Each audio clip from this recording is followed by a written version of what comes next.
আওয়ামী লীগের লকডাউন কর্মসূচি ঘিরে রাজধানী জুড়ে সর্বোচ্চ সতর্ক অবস্থান আইন শৃঙ্খলা রক্ষাকারী বাহিনী। বিস্তারিত জানাতে এই মুহূর্তে টিএসসিতে আছেন ওয়ালিউল সাকিব, সরাসরি যাচ্ছি তার কাছে। সরকার মুখে মুখে যতই বলুক যে পরিস্থিতি স্বাভাবিক আছে, কন্ট্রোলে আছে, আওয়ামী লীগের লকডাউনকে ঘিরে কোনো টেনশনের কিছু নেই, কিন্তু আসলে কি তাই? টেনশন সরকার নিচ্ছে।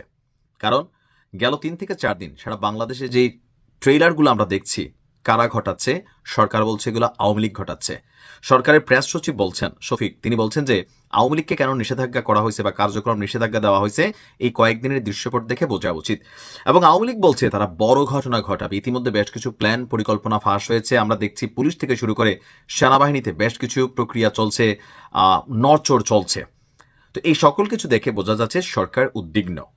তো এই উদ্বিগ্নতার ইস্যুতে রাষ্ট্রের অতি গুরুত্বপূর্ণ বেশ কিছু জিনিস আছে, এগুলো নিয়ে সরকার টেনশন করতেছে। তবে আমি মনে করি এই জিনিসগুলোতে আঙ্গুল দেওয়া, যেই দলিতে ক্ষমতায় না থাকুক আর থাকুক, এরা আসলে বাংলাদেশকে ভালোবাসে না। এরা বাংলাদেশকে ভালোবাসে না।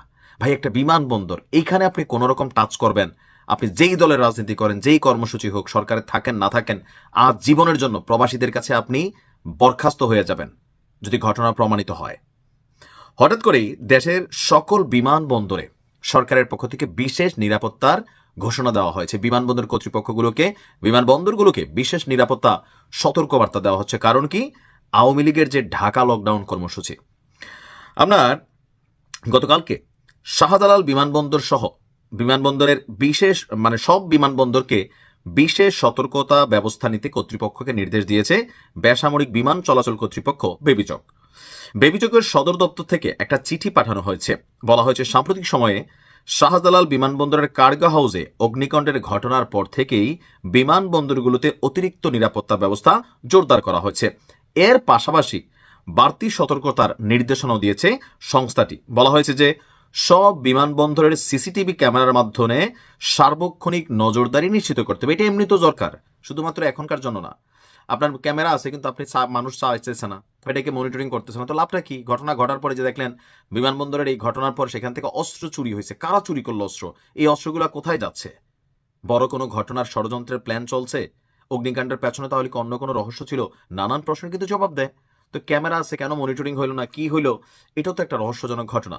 তো সেই কারণে বলা হচ্ছে যে বিমানবন্দরের এলাকায় সব ধরনের টহল বৃদ্ধি এবং মনিটরিং ব্যবস্থাকে আরও শক্তিশালী করা হয়েছে। সম্ভাব্য যে কোনো অনাকাঙ্ক্ষিত পরিস্থিতি মোকাবেলায় তাৎক্ষণিক পদক্ষেপ নেওয়ার জন্য প্রয়োজনীয় প্রস্তুতিও রাখা হয়েছে। এছাড়া সব বিমানবন্দরে সর্বোচ্চ সংখ্যক নিরাপত্তা কর্মী মোতায়েনের নির্দেশ দেওয়া হয়েছে।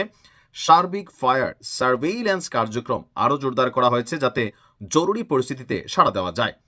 যাত্রীদের নিরাপত্তা নিশ্চিতের পাশাপাশি জনস্বার্থে সবাইকে সচেতন থাকার আহ্বানও জানানো হয়েছে। তা আমিও এটা মনে করি যে বিমানবন্দর সহ রাষ্ট্রের অতি গুরুত্বপূর্ণ স্থাপনাগুলা, এগুলাতে যদি কেউ টাচ করে, রাজনৈতিকভাবে এই দলগুলো আজন্ম বয়কট হয়ে যাবে। যেমন সরকারের আন্দোলনের সময় মেট্রো রেলে যে আগুন দেওয়া হয়েছে, এগুলো কি মানুষ পজিটিভ নিছে? তখন একটা জোয়ার ছিল, কিন্তু এই কর্মকাণ্ডগুলো কেউই পজিটিভ নেয় নাই।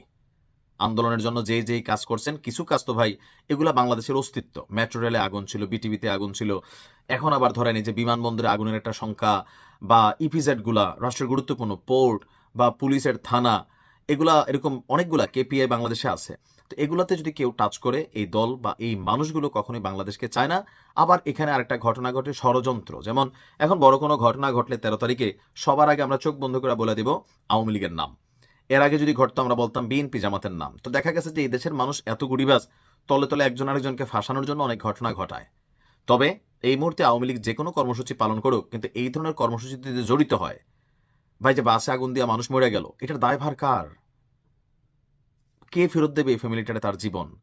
তাদের নিরাপত্তা ব্যবস্থা কি হইল? তাদের ভবিষ্যৎটা কি? কে দায়িত্ব নেবে নোংরা রাজনীতিতে? এই ধরনের অ্যাক্টিভিটিস রাষ্ট্রের গুরুত্বপূর্ণ স্থাপনাগুলোতে কোনোভাবেই বাংলাদেশের কি বলা হয় যে আপামর জনতা এগুলোকে পজিটিভ দেখবে না। যদি এরকম কোনো পরিকল্পনা থাকে, আওয়ামী লীগের 100 হাত এটা থেকে দূরে থাকা উচিত। বরঞ্চ উল্টো নিরাপত্তা ব্যবস্থা নিজেরা করা উচিত, যেন কোনো ঘটনা ঘটলে তারা ফাইসা না যায়। রাজনীতি হবে, রাজপথে হবে, লড়াই হবে, মারামারি হবে, কিন্তু এই সকল জায়গা টাচ করার চিন্তা করাও উচিত না। আমরা আশা করি যারাই যেদের কর্মসূচি পালন করবেন অদূর ভবিষ্যতে রাষ্ট্রীয় গুরুত্বপূর্ণ স্থাপনা, আইন শৃঙ্খলা বাহিনী, এদেরকে কখনো টার্গেট করার সুযোগ নাই। সাধারণ জনগণ ওই যে বাস দিয়ে আগুন জ্বালিয়ে মাইরা ফেলবেন, এগুলোর সুযোগ নাই। এগুলোতে মানুষের মধ্যে ঘৃণা তৈরি হয়। ভালো থাকুন।